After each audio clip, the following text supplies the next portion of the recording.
But I know a conversation I had with Mel, one of the co-hosts of our show, that particular scene actually brought her to tears. Oh, that's thank you. I know the acting was great and the writing was great, but I'm certain that music played a big part of that as well. Well, thank you.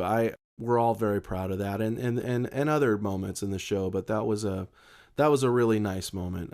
Really nice episode written by Ali Adler, one of our really talented writers and producers. So when you're working, who would you say you interact with the most? Probably the editors. I spend the most time sort of going back and forth for them. I'll write a cue and I post it on an FTP site and they grab it and throw it into the Avid. And when we have enough to kind of show Josh, he'll come in and take a look at stuff and make his comments. And we'll just go through a couple of rounds of that usually until we really, dial in what we're looking for. Cool. What would you say some of the highlights of your job are? Highlights of my job. Now, is this my job on Chuck or my job in general? Either one. Well, I particularly enjoy Thursday afternoon because that's the time when I'm usually finished with the score and I'm able to go to the dub stage. It's the second day that we're dubbing the show, and I'm able to sit and kind of see everything come together, all the dialogue, all the great sound effects. We have a couple of fantastic mixers at Warner Brothers, Todd Grace and Ed Carr, and they just take all the elements and blend them in a way that I think is really well done. And we do mix the show in 5.1. I write and compose the music in 5.1 as well and deliver that to them. And I don't know that every show on the air is doing that. I don't hear stuff that's mixed specifically for 5.1, especially with the music. It's more normal to do the sound effects, but not necessarily the music. And so that's been really cool because we can do some fun effects and things that kind of immerse the viewer, if they have a chance to listen to it in surround. Oh, that's great. And so I enjoy that. I really enjoy seeing the culmination of the efforts, on a Thursday. I've enjoyed the social aspect of working in television has been different because on a feature, by the time I get to a project, the cast and crew are really gone and it's just in post, and you maybe meet the cast and crew at a screening or something. But with Chuck, because it's an ongoing show, I could drop by the set and say hi to Josh Gomez, say hi to Zach, and it's been really fun. It's been nice to have contact with those guys and just tell them they're doing a great job and, ask them what games they're playing on the Xbox and, Yeah. So I've enjoyed the social aspect of it. And I've enjoyed the public's response to the show, which is much more immediate than, when you do a film, it maybe takes months for it to come out, and a show, we'll finish on a Thursday and it'll be on the air next Monday, so Oh, yeah. that's a pretty interesting turnaround. Well, and you've got a huge fan response to the show. I know even back as far as Comic-Con last year got a standing ovation. And ChuckTV.net, our sister site, gets as many as 30,000 unique visitors a month. Is that right? I had no idea. That's great. Oh, yeah. Huge, huge response. That's fantastic. Yeah, I would just love to be able to, I know you and I were talking about this the other day, but it would be really great to kind of let people who don't know about the show kind of know what it's about because it does have such a wide appeal. I mean, I have friends who have kids that are, teenagers who love the show and the parents love the show. And then I talk to my wife's mother who watches it with her friends and they're in their 60s and 70s, so yeah, it's really cool that a show appeals to that many. I can't think of too many shows that appeal to that many age groups, Oh, you're absolutely right. I know there's a lot of people that might say the 8 o'clock time slot would be bad for an action show, but I think it just advertises the universal appeal of the show. I would hope so. Yeah, I would hope that it does allow maybe people who aren't allowed to stay up till 10 o'clock. Yeah. they might have a chance to watch it, and it maybe people who aren't awake at 10 o'clock. So I don't know. I mean, I'm not a network expert. I don't know these things. I do know that we had some pretty stiff competition. I mean, Dancing with the Stars is a juggernaut of TV ratings, and I'm happy we're still here. Oh yeah. And obviously looking forward to going back to work when the strike is over, if and when the strike is over. So speaking of that, now that the show has wrapped for the time being, what are your plans? Probably going to fly a lot of model airplanes. Mm-hmm.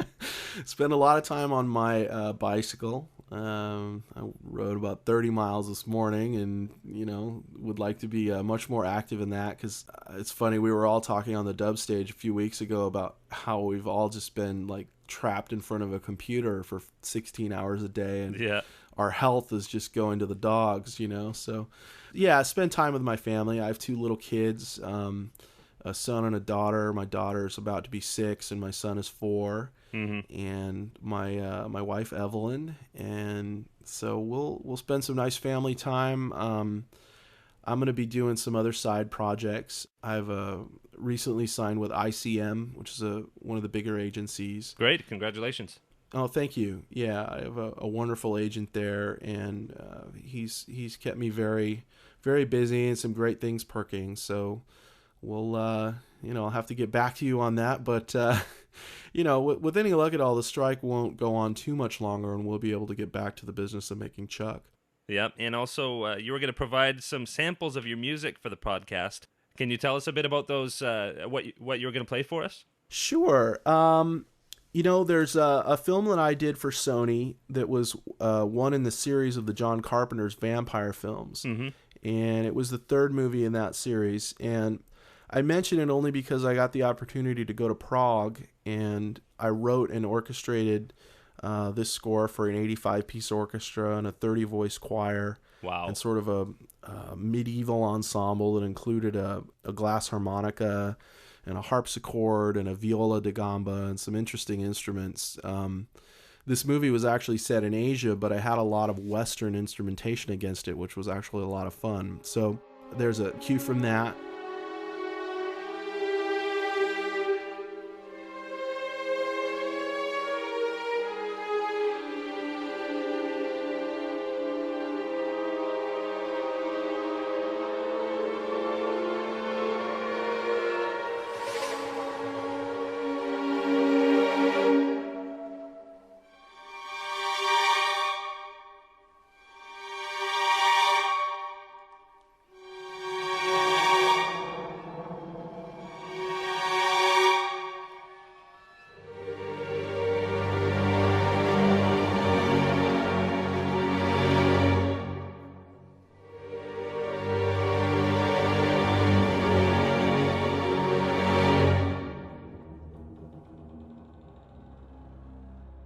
And a cue from The Death and Life of Bobby Z.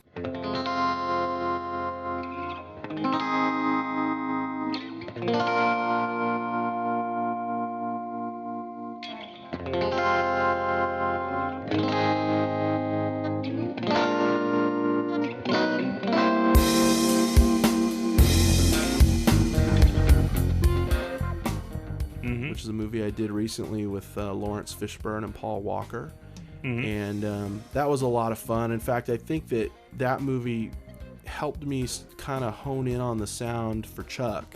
It was a kind of a rock and roll based score. I mean, I wanted it to sort of feel fun, and it's set down around the border, and it's just got a lot of guitars, and just had a real fun feel to it. So I know for a fact that a lot of that seeped into Chuck.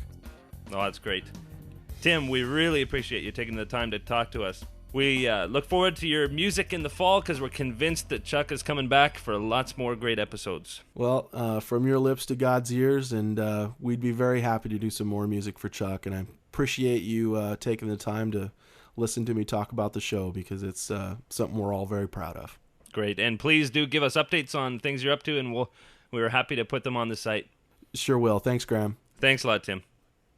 I noticed more towards the beginning when he was kind of introducing himself and how he got involved with all of this. He really credits pretty much everyone except himself. He seems to be really a humble person. Oh, he is. He's not only humble, he's a really generous guy. I think I mentioned last week that he actually offered that he's going to take his mobile recording setup and record our podcasts at the other end. So when we get an interview with one of the other cast members, he's going to take his mobile recording studio and go and record them for no money. And he mentioned that this is even how he got the job on the pilot. He loves volunteering on projects that he really believes in, and I'm glad he believes in our podcast. Amen. That's such a terrific and generous offer.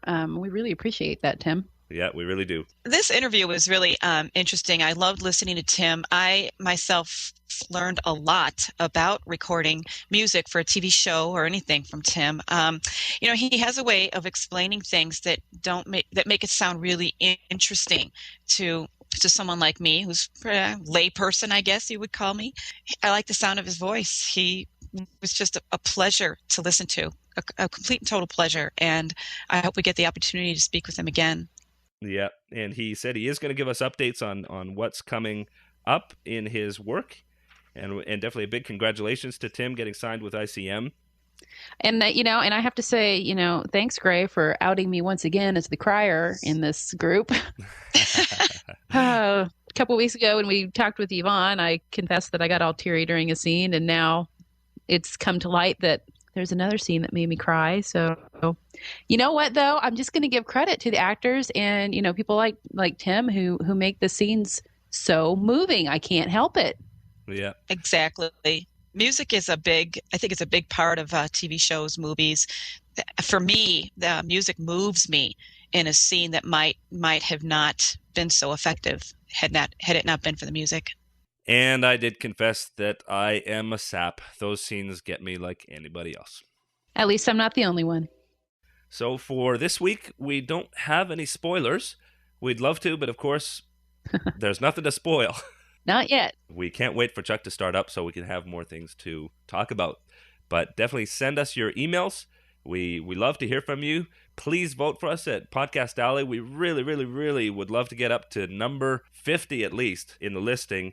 And we only have a few more days to do that. By the time you hear this, we'll have one day to get up to number 50. So please vote for us at Podcast Alley and vote again next month. So we will hopefully hear from you before next time, and we'll send something your way hopefully in another week to 10 days. And hopefully coming up, we're going to have more cast and crew interviews for you. We look forward to hearing from you, so be sure to send in your emails. Don't forget the prettiness. Okay.